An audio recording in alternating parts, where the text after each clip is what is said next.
জমি দখল করে উচ্ছেদের প্রতিবাদে বিক্ষোভ, পথ অবরোধ, বিক্ষোভ জলপাইগুড়ির চেল বস্তির বাসিন্দাদের। বিক্ষোভে সামিল শিশুরাও। এলাকাবাসীর দাবি, তারা 70 বছর ধরে এখানে বাস করছে, নিয়মিত জমির খাজনাও দিচ্ছে, তারপরেও কেন তাদের উচ্ছেদ করা হবে? শেষ পর্যন্ত চেল বস্তিতে সার্ভে না করেই ফিরে যান প্রশাসনের কর্তারা। জলপাইগুড়ির রানীচেরা চা বাগানের পাশেই রয়েছে চেল বস্তি। এই বস্তিতে বহু মানুষ দীর্ঘ 7 দশক ধরে বাস করছেন। বাস করার জন্য দিচ্ছেন খাজনা, সব নির্বাচনে ভোটও দিচ্ছেন তারা।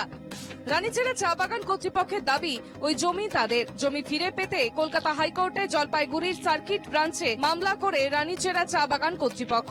সেই মামলায় আদালত জলপাইগুড়ি জেলাশাসক ও মাল ব্লকের বিএলআরওকে যৌথভাবে সমীক্ষা করার নির্দেশ দেয়।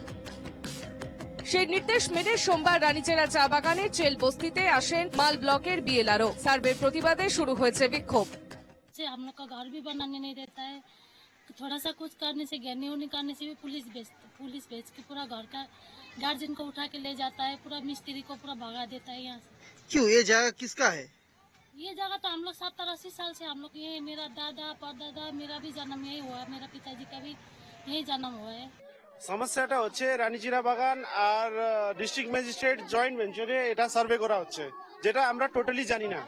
তো আমাদের ডিমান্ডটা হচ্ছে কি এই সার্ভেটা পোস্টপোন করা হোক 2 মাস, তাকি আমরাও কোর্টে আমাদের বক্তব্য রাখা যায়। চেল বস্তির বাসিন্দাদের অভিযোগ, চা বাগান কর্তৃপক্ষ টাকা ছড়িয়ে তাদের জমি দখল করতে চাইছে। আমাদের সাথে টাকা নাই, ওর সাথে টাকা আছে, তাই জন্য সবজন ওর শুনে, আমাদের কিছু নাই। আমরা একটা গরিব মানুষ, আজকে আমরা কাজ করি, আজকে আমরা খাই, তাহলে আমাদের কে শুনবে বলুন? শুনতেও তো লাগবে না আমাদেরকে, আমাদের শোনা কেউ নাই, কেউ শুনছেও না আমাদের। রানীচেরা চা বাগান কর্তৃপক্ষের দাবি, বিষয়টি আদালতের বিচারাধীন। আদালত যে নির্দেশ দেবে সেই নির্দেশ তারা মেনে চলবে। देखिए, ये मैटर जो है ये सब जुडिस है और we are waiting for the court to decide who is the legal owner. जिसका होगा उसको होना चाहिए, जो भी कोर्ट का डिसीजन होगा हम लोग को मंजूर होगा।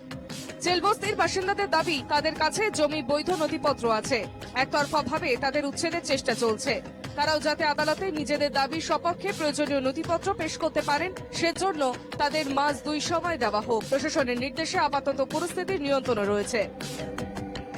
জলপাইগুড়ি থেকে পরিতোষ রায়ের রিপোর্ট, এনকেটিভি বাংলা।